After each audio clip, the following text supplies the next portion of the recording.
Renungan Pagi, Agama yang Bersinar oleh Ellen G. White, 30 Agustus 2023. Mari kita berdoa.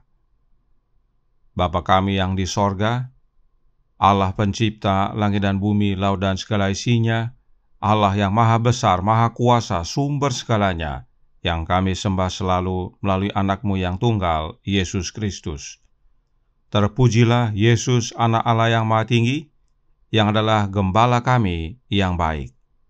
Pada pagi hari ini kami bersyukur boleh bangun dan berbakti, dan sebagaimana membaca dan mendengarkan nasihat firman-Mu, kiranya ini menjadi pembaharuan bagi kami semua, agar kami mulai dari dunia ini hidup sebagaimana hidup di sorga. Beserta kami sepanjang perbaktian ini, kehendak-Mu yang jadi. Ampun kami akan dosa dan salah, karena kami berdoa hanya dalam nama anak Allah yang tunggal, Yesus Kristus, yang adalah Tuhan dan Juru Selamat kami. Amin. Renungan hari ini akan dibacakan oleh Saudara Peter Pangaila. Kepada Saudara Peter, kami persilahkan. Terima kasih. Shalom dan selamat pagi untuk kita semua. Bacaan renungan pagi kita hari ini, tanggal 30 Agustus 2023, yang berjudul Orang berdosa tidak bahagia di hadirat Allah. Ayat inti diambil dari Ayub 27 ayat 8 dan 10 yang berbunyi, "Karena apakah harapan orang durhaka kalau Allah menghabisinya? Kalau ia menuntut nyawanya, dapatkah ia bersenang-senang karena Yang Maha Kuasa dan berseru kepada Allah setiap waktu? Dalam keadaannya yang tanpa dosa, manusia mengadakan persekutuan penuh sukacita dengan Dia, sebab di dalam Dialah tersembunyi segala harta hikmat dan pengetahuan.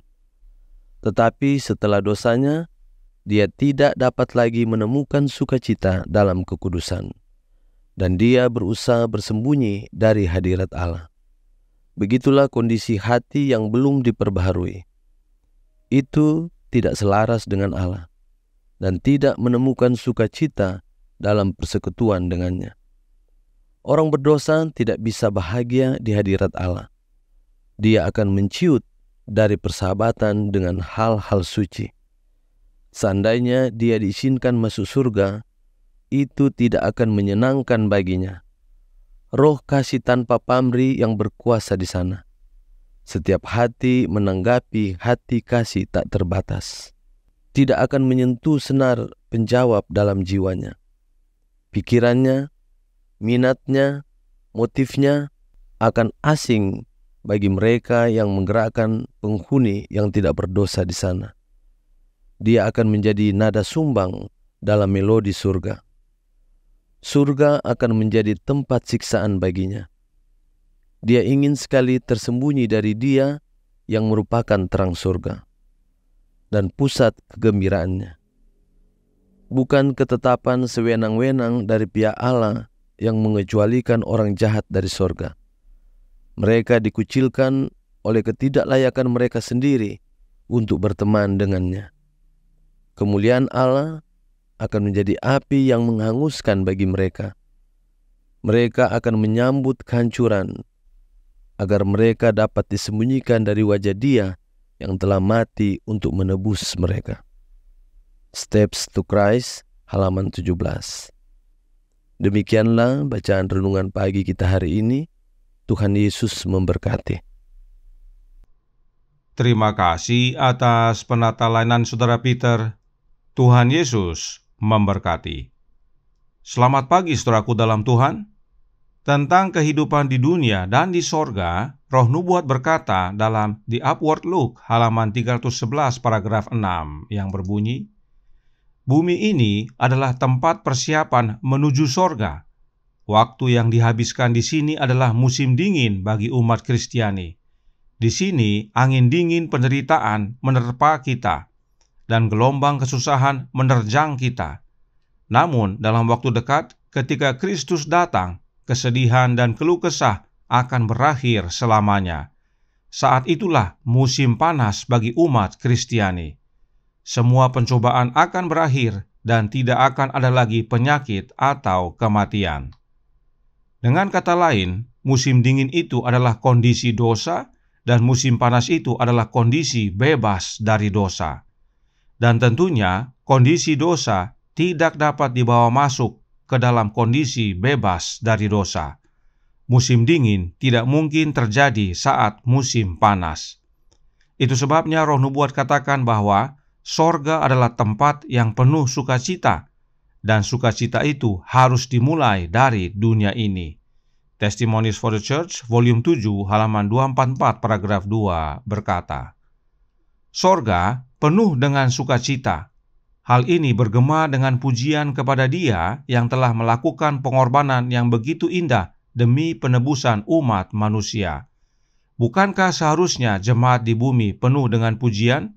Bukankah orang-orang Kristen seharusnya menyebarkan kegembiraan melayani Kristus ke seluruh dunia? Mereka yang di sorga bergabung dengan paduan suara malaikat dalam nyanyian pujian mereka harus belajar di bumi nyanyian sorga yang intinya adalah ucapan syukur.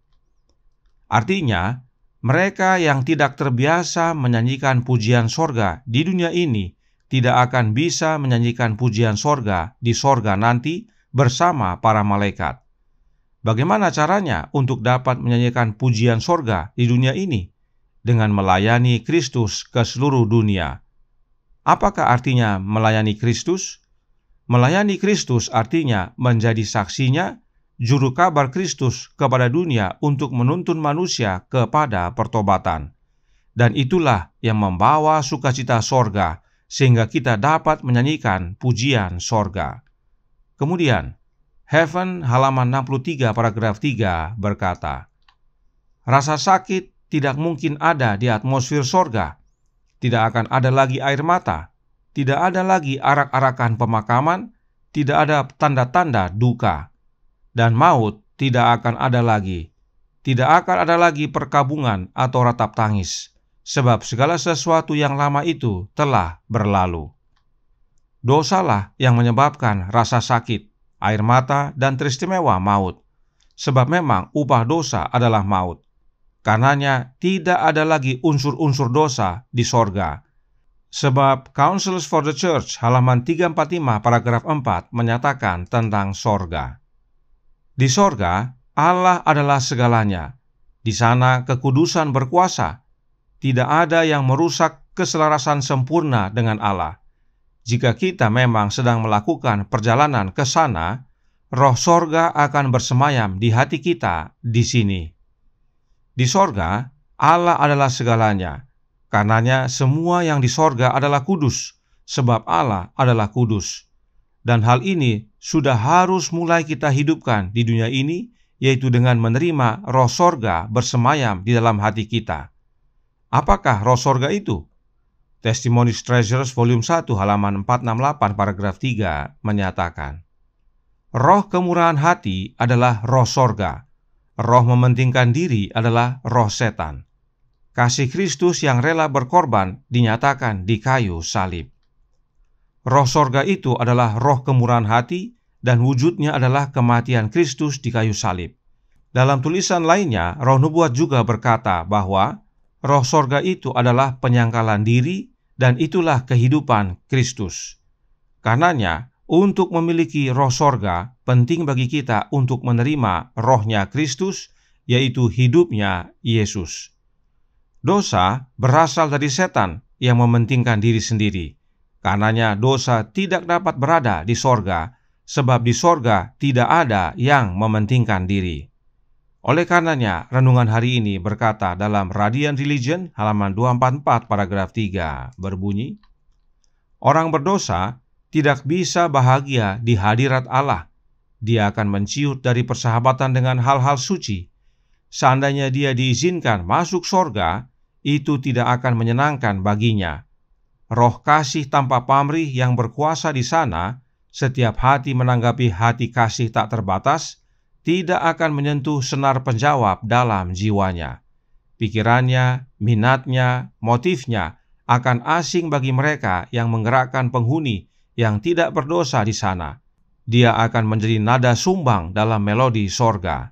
Sorga akan menjadi tempat siksaan baginya.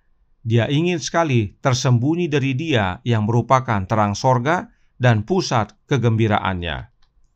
Dan terlebih lagi, renungan hari ini menyatakan bahwa kemuliaan Allah akan menjadi api yang menghanguskan bagi mereka. Kiranya kebenaran ini menjadi pembaharuan bagi kita semua, agar mulai menghidupkan kehidupan sorga di dunia ini, sehingga kita dapat hidup bahagia di hadapan Allah. Bagaimana caranya? Dengan menerima Kristus tinggal di dalam hati kita oleh kehadiran Roh-Nya. Tuhan memberkati. Saya bawa dalam nama Yesus. Amin. Mari kita berdoa. Bapa kami yang di sorga, Allah pencipta langit dan bumi, laut dan segala isinya, Allah yang maha besar, maha kuasa, sumber segalanya, yang kami sembah selalu melalui anak-Mu yang tunggal, Yesus Kristus. Terima kasih atas nasihat yang menguatkan pada pagi hari ini.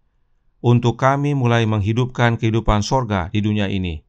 Sebab hanya mereka yang menghidupkan kehidupan sorga di dunia ini yang dapat menikmati kebahagiaan di sorga di hadapan Allah. Karenanya tolong kami ya Bapa, curahkan roh anak-Mu dalam hati ini, sebab hanya oleh kehadiran Kristus dalam hati kami, itulah wujud kami menghidupkan kehidupan sorga. Sebab Kristus dalam kami, itulah pengharapan kemuliaan. Beserta kami sepanjang hari ini kehendak-Mu yang jadi. Ampun kami akan dosa dan salah, karena kami berdoa hanya dalam nama Anak Allah yang tunggal, Yesus Kristus, yang adalah Tuhan dan Juru Selamat kami. Amin.